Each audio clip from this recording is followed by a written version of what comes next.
Teori tentang kepribadian bukanlah hal baru dalam ilmu psikologi. Dari dulu banyak kategori kepribadian yang beredar. Dari teori Galen di masa Yunani kuno yang membuat kategori sanguinis, melankolis, flegmatis, dan koleris. Lalu ada MBTI yang populer digunakan oleh banyak orang. Dan Ocean atau The Big Five yang sering ditemukan dalam naskah akademik. Semakin kesini, teori kepribadian semakin berkembang. Sekitar 1 atau 2 dekade yang lalu muncul teori kepribadian Hexaco. Bagaimana teori kepribadian Hexaco menggambarkan manusia? Kita bahas dalam kelakuan episode ini. Teori kepribadian Hexaco dikembangkan oleh Aston dan Lee di dekade 2000-an. Dalam teori ini, manusia memiliki 6 kepribadian inti, yaitu humility, emotionality, extraversion, agreeableness, conscientiousness, dan openness to experience. Mari kita bahas satu persatu. Humility atau kerendahan hati berarti kecenderungan seseorang untuk bersikap adil dan tulus dalam berurusan dengan orang lain, bahkan ketika dimanfaatkan oleh orang lain. Humility pada seseorang memiliki 4 aspek, yaitu tulus dalam hubungan dengan sesama, selalu berusaha untuk adil, tidak serakah untuk mendapat lebih banyak, dan kesederhanaan. Orang dengan skor humility yang tinggi tidak akan memanipulasi orang lain untuk keuntungan pribadi, taat aturan, tidak tertarik pada kekayaan dan kemewahan yang berlebih, dan tidak meminta hak khusus saat memiliki status sosial yang tinggi. Sebaliknya, orang dengan skor yang sangat rendah pada skala ini akan memuji orang lain untuk mendapatkan apa yang diinginkan, melanggar aturan demi keuntungan pribadi, termotivasi oleh keuntungan materi, dan merasa dirinya lebih penting daripada yang lain. Kedua, ada emotionality. Emotionality mewakili perilaku altruisme atau kebaikan kepada sesama. Di dalamnya ada perhatian penuh empati, keterikatan emosional kepada orang terdekat, perilaku menghindari bahaya, dan mencari bantuan yang bergantung pada kedekatan dengan sesama. Emotionality memiliki 4 aspek, yaitu ketakutan, kecemasan, ketergantungan pada dukungan emosional, dan sentimentalitas atau kecenderungan untuk berempati dengan orang lain. Orang dengan skor yang sangat tinggi pada skala emosionalitas merasakan ketakutan akan bahaya, kecemasan kala menanggapi tekanan hidup, membutuhkan dukungan emosional dari orang lain, dan merasakan empati serta keterikatan emosional dengan orang lain. Sebaliknya, orang dengan skor yang sangat rendah pada skala ini tidak memiliki ketakutan sehingga kadang ceroboh, merasa sedikit khawatir bahkan dalam situasi stres, merasa tidak perlu berbagi kekhawatiran dengan orang lain, dan tidak terikat secara emosional dengan siapapun. Ketiga, ada extraversion. Extraversion berhubungan dengan keterlibatan dalam kegiatan sosial, seperti bergaul dan memimpin kelompok.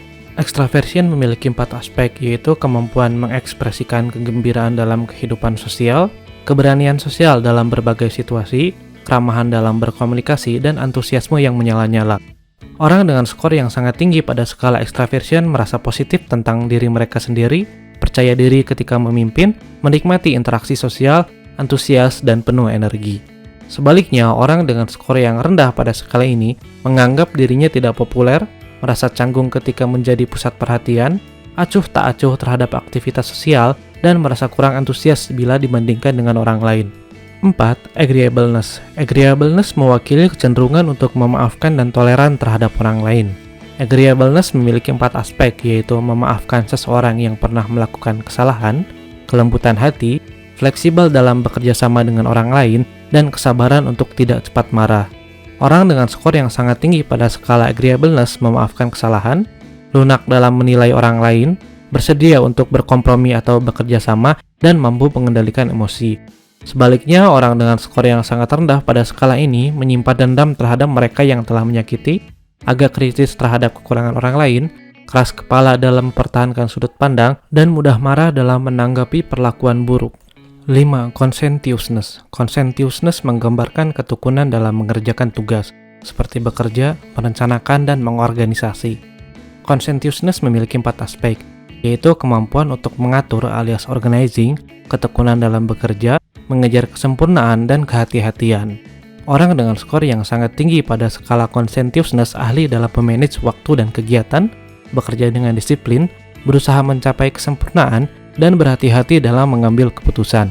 Sebaliknya, orang dengan skor yang sangat rendah pada skala ini cenderung tidak peduli dengan jadwal yang teratur, menghindari tugas yang sulit atau menantang, cepat puas dengan pekerjaan yang mengandung beberapa kesalahan, dan sembrono dalam mengambil keputusan.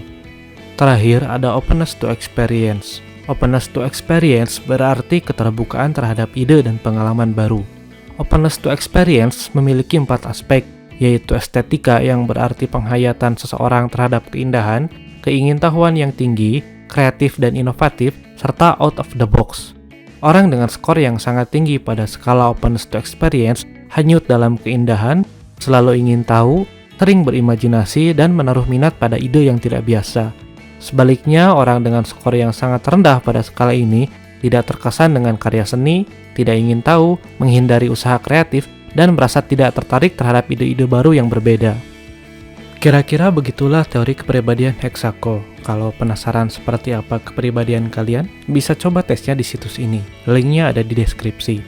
Sekian untuk kelakuan episode ini, sampai ketemu di episode selanjutnya.